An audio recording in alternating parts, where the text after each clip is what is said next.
যাকে হারিয়ে ফেলার বিন্দুমাত্র কোনো সম্ভাবনা ছিল না, কোনো ভয় ছিল না, ছেড়ে না যাওয়ার বিশ্বাসের কোনো কমতি ছিল না, তাকেও তুমি হারিয়ে ফেলবে কোনো এক গোধূলিতে। এরপর দাঁড়িয়ে থাকবে সম্পূর্ণ একা হয়ে। মাথার ওপর দিয়ে কত পাখি উড়ে যাবে ঘরে ফেরার আনন্দে। সবার কি তারা, শুধু তোমারই কোনো তারা থাকবে না। এক্কেবারে নিস্তেজ হয়ে দাঁড়িয়ে থাকবে মাথাটাকে নিচু করে। তুমি হয়তো বুঝবে সেদিন এতটা আপন হয়েও মানুষ কিভাবে পর হয়ে যেতে পারে, কিভাবে মুহূর্তেই পাল্টে যেতে পারে যাবতীয় সব কথা রাখারাখির শর্ত, কিভাবে ভালোবাসা ভরসা ঘৃণায় রূপ নিতে পারে, কিভাবেই বা অপরিচিত পরিচিত আবার অপরিচিত এই চক্রটা ঘুরতে পারে। তুমি সবটা বুঝবে সেদিন, সবটা। এবং প্রমাণও পাবে মানুষ মূলত একা, বেঁচে থেকেও লাশের মতো একা, কবরের মতো নিস্তব্ধতা তার চারপাশ জুড়ে। আসসালামু আলাইকুম আমার প্রাণপ্রিয় আপু ভাইয়ারা, সবাই কেমন আছেন? আশা করি আল্লাহর রহমতে ভালো আছেন, সুস্থ আছেন। আমি অনন্যা, রাজশাহী থেকে। প্রচণ্ড খারাপ আবহাওয়া যাচ্ছে, এত বেশি গরম যে গরমে মানুষ অসুস্থ হয়ে যাচ্ছে।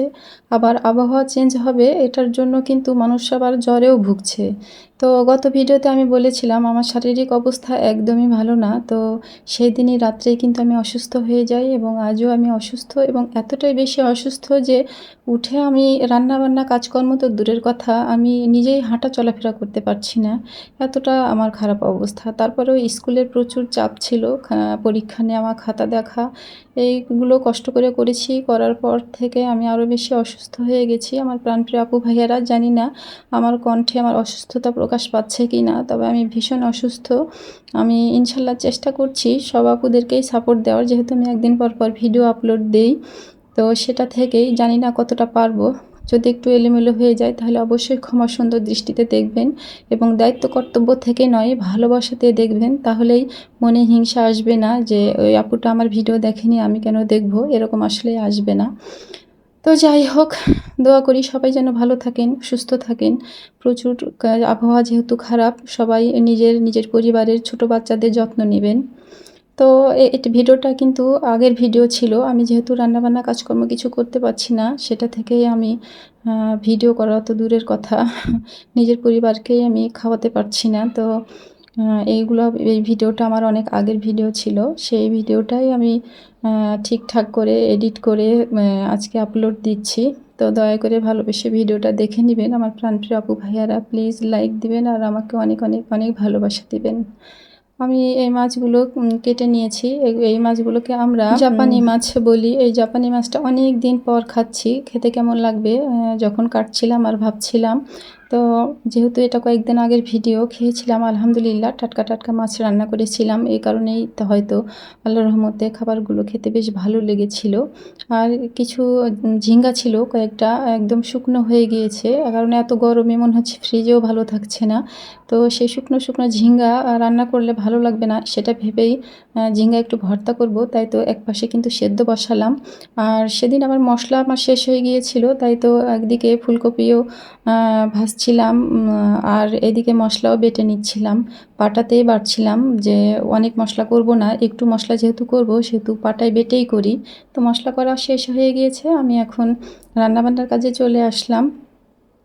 ফুলকপি মাছ তো ওগুলো ভেজে নিয়েছি, এখন আমি ফুলকপি দিয়ে মাছের ঝোলটা করে নিব আর ঝিঙ্গা ভর্তাটা করব। ওইদিকে কিন্তু ঝিঙ্গা আমার সেদ্ধ করাও হয়ে গেছে, আর এখন আমি মাছটা সুন্দর করে যত মশলা আছে সব কিছু দিয়ে একদম কষিয়ে তারপরে মাছ ফুলকপি একসাথে রান্না করে নিব। জানি না আজকের ভয়েসটা কেমন লাগবে আপনাদের কাছে, তবে আমি যে কথা বলছি শুধু এলোমেলো হয়ে যাচ্ছে, বারবার থেমে যেতে হচ্ছে, বারবার ঠিক করতে হচ্ছে, তারপরেও হয়তো খুব একটা ভালো হচ্ছে না। প্লিজ আমার আপু ভাইয়ারা একটু মানিয়ে গুছিয়ে দেখে নেবেন। তো এখানে মশলা কষানো হয়ে গেছে, দিয়ে দিলাম ফুলকপি, আর বেগুনও আছে সাথে। ফুলকপি আর বেগুন দিয়ে কিন্তু মাছটা আমি আজকে ঝোল করব। আর ওই তো ঝিঙ্গা আমার সেদ্ধ করা হয়ে গেছে, একদমই কিছুই দেয়নি ঝিঙ্গাতে, শুধু ঝিঙ্গাটাই কিন্তু সেদ্ধ করে নিয়েছি।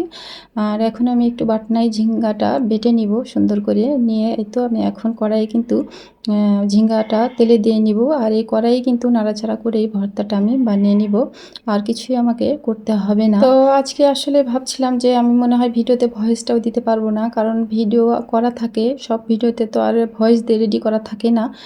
কারণ কখন কোনটা দিব সেটা তো আর ঠিক করে রাখি না। সেই কারণ থেকেই অসুস্থ শরীর নিয়ে ভয়েস দিচ্ছি। একেবারেই মনে হচ্ছিল ভিডিও দিতে পারবো না বা দেব না, কিন্তু নিয়মের মধ্যে রাখবো বলেই ভিডিওটা আবার ভয়েস দিতে আসলাম, বা ভিডিওটা যাই হোক আপলোড দিচ্ছি। এদিকে ঝিঙ্গা ভর্তা করা হয়ে যাচ্ছে মাটির কড়াইয়ে। আলহামদুলিল্লাহ, আমার মাটির কড়াইয়ে রান্না করতে বেশ ভালোই লাগে। আর এইদিকে কিন্তু মাছটাও রান্না করা হয়ে গেছে। আসলেই এর আগেও বললাম, মাছটা খেতে খুব ভালো হয়েছিল। ওরা বাবা ছেলে দুজনই বেশ পছন্দ করেছে। জুবাই যেহেতু মাছ খেতে চায় না, তারপর ওই মাছটা অনেক দিন পরও খেয়েছে। আর এই যে এইদিকে ঝিঙ্গা ভর্তাটা হয়ে গেছে, আমি ঝিঙ্গা ভর্তাটাও উঠিয়ে নিচ্ছি। পরিবারে মানুষ কম থাকলে যেমন সুবিধা আছে, আবার কম থাকলে অসুবিধাও আছে। আজ আমার একটা মেয়ে যদি আমার পাশে থাকতো, তাহলে হয়তো আমাকে সব কাজে সহযোগিতা করতে পারতো, কারণ ওর বাবা ছেলে দুজনেই স্কুলে চলে যায়। তো যাই হোক, কিছু করার নেই, কষ্ট করে রান্নাবান্না সব কিছু করতে হবে বা হচ্ছে। তো আমার রান্না আজকের মতো শেষ। সব কিছু গুছিয়ে টেবিলে রেখে দিয়েছি। ওর আব্বু চলে আসছে, আলহামদুলিল্লাহ ওর আব্বুকেও খেতে দিয়ে দিয়েছি। তো আমার প্রাণপ্রিয় আপু ভাইয়েরা সবাই ভালো থাকবেন। আল্লাহ হাফেজ।